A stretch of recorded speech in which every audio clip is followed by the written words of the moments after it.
गुरु भाई गुरु बहनों के चरण में प्रणाम। अगर हमारी वीडियो आपको अच्छी लगे तो लाइक करिए, शेयर करिए। अगर आप चैनल पर नए हैं तो सब्सक्राइब करिए ताकि हमारी वीडियो आप तक पहुंचती रहे।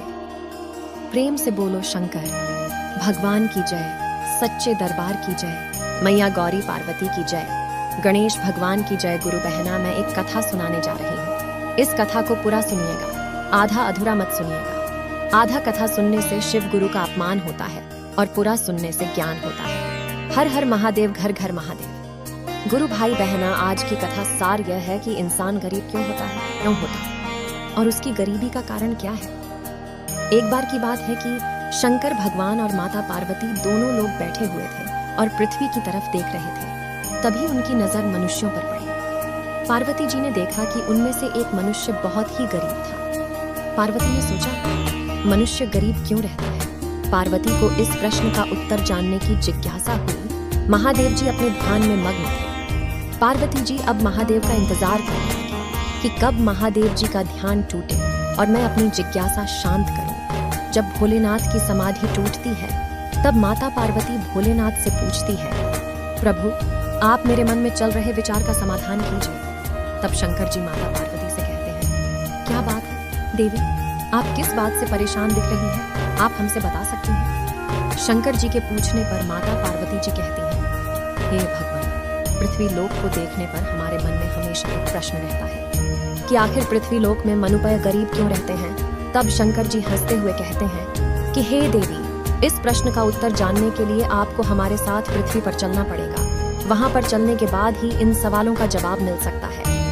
यह सुनने के बाद माता पार्वती शंकर जी के साथ पृथ्वी लोक पर आने के लिए तैयार हो जाती है।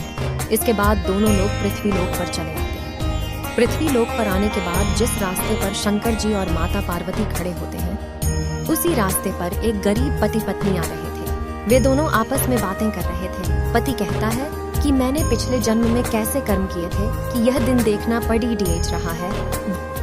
मेरी गरीबी पता नहीं कब खत्म होगी। हर रोज कमा कर लाता हूँ तब भी हमारा भरण पोषण ठीक से नहीं हो पाता है। तब उसकी पत्नी कहती है, इतनी चिंता मत कीजिए, शंकर जी पर विश्वास कीजिए। कभी न कभी हम भी धनवान होंगे, हम भी अमीर बन जाएंगे। उन पति पत्नी की बातें सुनकर माता पार्वती भगवान शंकर जी से कहती हैं कि हे शंकर जी, वह पति पत्नी आपको याद कर रहे हैं। वे दोनों कितने कष्ट में हैं।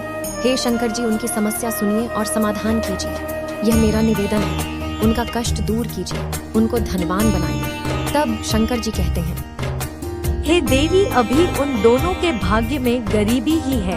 अभी वे दोनों धनवान नहीं बन सकते। यह बात सुनकर माता पार्वती जिद करने लगती है। तब शंकर जी को माता पार्वती के जिद के आगे झुकना पड़ता है। शंकर जी कहते हैं, ठीक है देवी, अगर आप इतनी जिद कर रही है तो हम एक सोने से भरा थैला उन पति पत्नी के रास्ते में रख देते हैं। अगर उनके नसीब में धन होगा तो यह सोने और चांदी से भरा थैला उन्हें अवश्य मिल जाएगा। शंकर जी इतना कहने के बाद सोने चांदी से भरा थैले को उसी रास्ते पर रख देते हैं जिस रास्ते पर पति पत्नी आ रहे थे। उसी समय एक अंधा व्यक्ति उसी रास्ते पर जा रहा होता है। तभी उस अंधे व्यक्ति को देखकर पति पत्नी आपस में कुछ बात करने लगते हैं।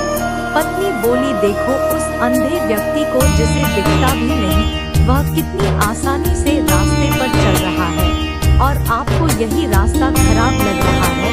पति गुस्सा हो जाता है और बोलता है, मैं भी आंख बंद करके चल सकता हूँ। यह बात सुनकर पत्नी भी गुस्सा करने लगती है और गुस्से में कहती है कि मैं भी आंख बंद करके चल सकती हूँ। इसके बाद पति पत्नी आंख बंद करके चलने लगते हैं। चलते चलते वह वहां पहुंचते हैं जहां सोने का थैला रखा हुआ होता है, लेकिन आंख बंद न होने के कारण उन्हें सोने का थैला नहीं दिखता है और वह आगे निकल जाते हैं। यह दृश्य देखने के बाद भगवान शंकर माता पार्वती से कहते हैं, हे देवी, देखा आपने, अभी उन दोनों पति पत्नी के भाग्य में अभी गरीबी ही है। वे अभी कुछ दिन गरीब ही रहेंगे, इसलिए उनके रास्ते में रखा सोने का थैला प्राप्त नहीं हो सका। इसके बाद माता पार्वती भी शंकर जी की बातों से सहमत हो जाती है। शंकर जी कहते हैं, अभी आपने जिस अंधे व्यक्ति को देखा, उसने पिछले जन्म में किसी दूसरे व्यक्ति की आंख को जानबूझकर फोड़ दिया था, इसलिए वह इस जन्म में अंधा हो गया है। उसने कुछ पुण्य के काम भी किए थे जिससे वह अमीर है।